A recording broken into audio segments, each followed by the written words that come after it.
প্রাসাদের উঠোনে সকালের আলো পড়েছে। সভা বসেছে। রাজা সিংহাসনে বসে আছেন, পাশে রানী, সাথে রাজকুমারী ও যুবরাজ দাঁড়িয়ে। আজ আমাদের রাজ্য শান্ত, কিন্তু সীমান্তে কিছু অশান্তির খবর আসছে। প্রজাদের ভয় দূর করতে হবে। মহারাজ, গুপ্তচররা বলছে অরণ্যের ভেতর অশুভ শক্তি সক্রিয় হয়েছে। ওরা প্রজাদের ভয় দেখাচ্ছে। আমাদের প্রজাদের ভয় যেন বাড়তে না পারে। তারা আমাদের পরিবারের মতো। আমাকে সীমান্তে যেতে দিন, আমি সৈন্যদের নেতৃত্ব দেব। না দিদি, যুদ্ধ শুধু তরবারির নয়, আলো আর বিশ্বাসও দরকার। আমিও তোমার সঙ্গে যাব। তাহলে আমিও যাচ্ছি। আমি এই রাজ্যের উত্তরাধিকারী, দায়িত্ব আমাকেই নিতে হবে। রাজ্যের ন্যায় শৃঙ্খলা রক্ষায় মূল শক্তি। আমি সঙ্গে থাকব, যেন কোনো সিদ্ধান্তে অন্যায় না হয়। মহারাজ, অরণ্যের দিক থেকে রাতের বেলা আগুন আর ছায়া দেখা যাচ্ছে। পশুরা পাগলের মতো ছুটছে। আমরা আতঙ্কে আছি। গ্রামের শিশুরা রাতে ঘুমাতে পারছে না। সবাই মনে করছে অশুভ শক্তি ফিরে এসেছে। তাহলে সত্যি বিপদ ঘনিয়ে আসছে। আমরা যদি দেরি করি, ভয় আরো বাড়বে। এখনই অভিযান শুরু করতে হবে। ঠিক আছে অরিন্দম, পদ্মাবতী, কিরণমালা, তোমরা মন্ত্রী আর বিচারকের সঙ্গে অরণ্যের দিকে যাবে। প্রজাদের বাঁচাতে হবে। সাবধানে যেও সন্তানরা। তোমরা শুধু আমাদের নয়, গোটা রাজ্যের ভরসা। সবাই প্রণাম করে অভিযানের প্রস্তুতি নেয়। সন্ধ্যা নামে রাজপথ পেরিয়ে দল প্রবেশ করছে গভীর অরণ্যে।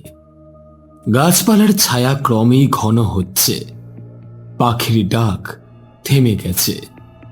বাতাসে এক অস্বাভাবিক নীরবতা। এ কেমন বন? পাখিরাও ডাকছে না। মনে হচ্ছে কেউ যেন আমাদের নজর রাখছে। ভয় পেও না, অন্ধকারের শক্তি যতই বড় হোক, আমরা একসঙ্গে থাকলে ওরা কিচ্ছু করতে পারবে না। ঠিক বলেছ। আমরা কেবল রাজকীয় পরিবারই নই, আমরা প্রজাদের ঢাল। আমাদের পিছু হটার কোনো প্রশ্নই নেই। মাঝে মাঝে ঝোপ থেকে অদ্ভুত শব্দ আসে। ভয়ে একে অপরের দিকে তাকায়। সাবধান হও সবাই। এই শব্দ স্বাভাবিক নয়। মনে হচ্ছে কারোর পা টেনে হেঁটে বেড়ানো ছায়া। ন্যায় যেখানে আছে, অশুভ সেখানে টিকতে পারে না। তবে এদের মোকাবিলা করতে সাহস লাগবে। হঠাৎ এক কালো ছায়া পথ আটকে দাঁড়ায়। তার চোখ জ্বলছে আগুনের মতন। সৈন্যরা পিছিয়ে যায়। ফিরে যাও। এই অরণ্য এখন তোমাদের নয়। এখানে প্রবেশ মানেই মৃত্যু। আমরা প্রজাদের জন্য এসেছি। ভয় দেখিয়ে আমাদের ফেরানো যাবে না। যদি যুদ্ধ চাই, যুদ্ধ হবে, কিন্তু অশুভ শক্তি জয় পাবে না। ছায়াটি ভেসে বাতাসে মিলিয়ে যায়। চারপাশে ঠান্ডা হাওয়া বইতে শুরু করে। সবাই থমকে দাঁড়ায়। এ শুধু ছায়া নয়, মনে হচ্ছে অরণ্যের গভীরে আরো ভয়ঙ্কর কিছু লুকিয়ে আছে। তাহলে আমাদের যাত্রা কেবল শুরু হলো। আসল বিপদ এখনো সামনে। সবাই আবার হাঁটতে শুরু করে। দূরে কোথাও মন্দির সদৃশ ধ্বংসাবশেষ দেখা যায়, যার ভেতর থেকে অদ্ভুত আলো বেরোচ্ছে। দল ধীরে ধীরে সেই দিকে এগোয়। রাত্রি নেমেছে। চারপাশে নিস্তব্ধতা। দল এসে দাঁড়িয়েছে ভাঙা মন্দিরের সামনে।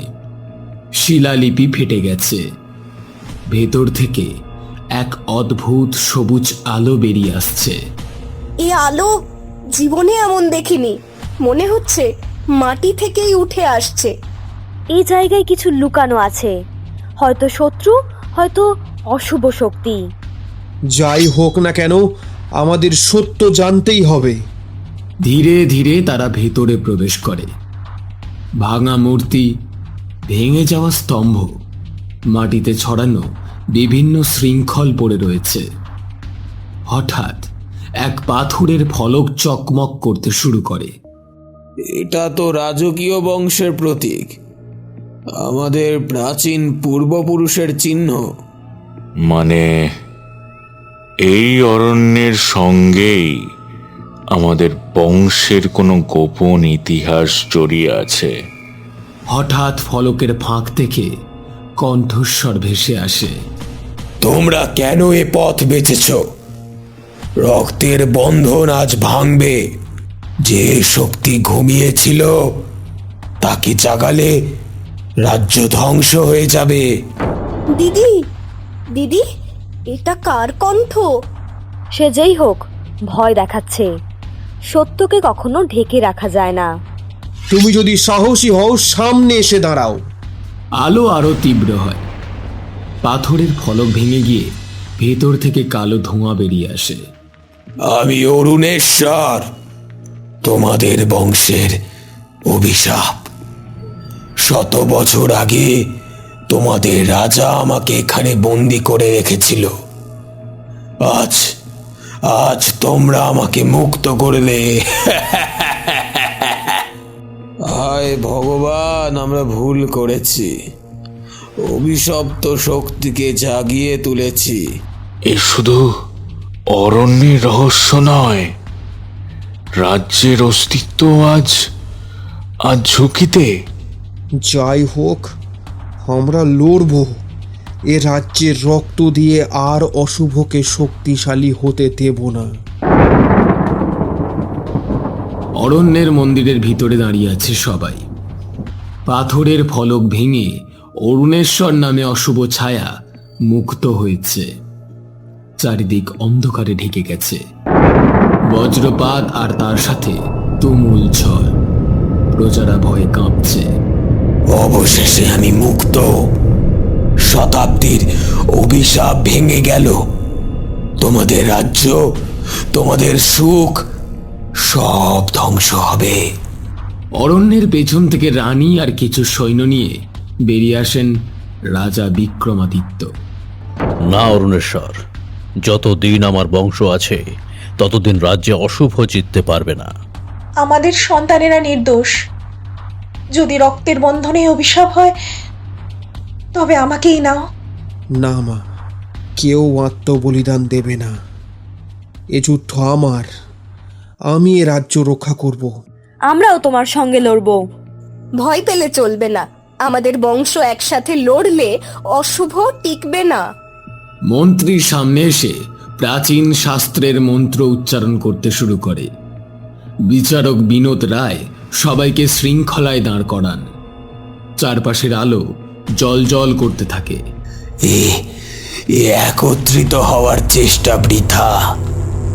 আমি তোমাদের রক্ত দিয়েই শক্তি নেব। অরুণেশ্বর, তুমি ভুলে গেছো, যেখানে প্রজা, রাজা, পরিবার একত্রিত হয় সেখানে অশুভ টিকতে পারে না। রাজা, রানী, যুবরাজ, 2 রাজকুমারী হাত ধরে একসাথে দাঁড়ান। আলো চারদিকে ছড়িয়ে পড়ে। অরুণেশ্বরের ছায়া বিলীন হতে শুরু করে। না না, ঐক্যের শক্তি আমাকে ভস্ম করছে না। না, তুই আমাকে ভস্ম করছে না।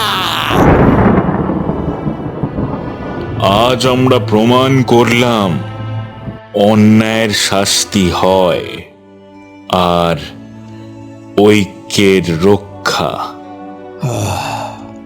অভিশাপ শেষ হলো, রাজ্য মুক্ত হলো।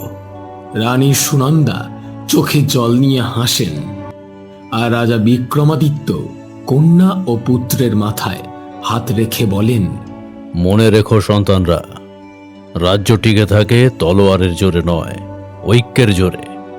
ন্যায় যদি থাকে, শত্রু যতই বড় হোক, পরাজয় তাকে স্বীকার করতেই হবে। আমরা শপথ নিচ্ছি রাজ্যের প্রজাদের সুখী হবে আমাদের প্রথম দায়িত্ব। আজ থেকে ভয় নয়, বিশ্বাসের রাজ্য গড়ে উঠুক। অভিশাপের ছায়া শেষ, আলোয় ভরে উঠুক রাজ্য।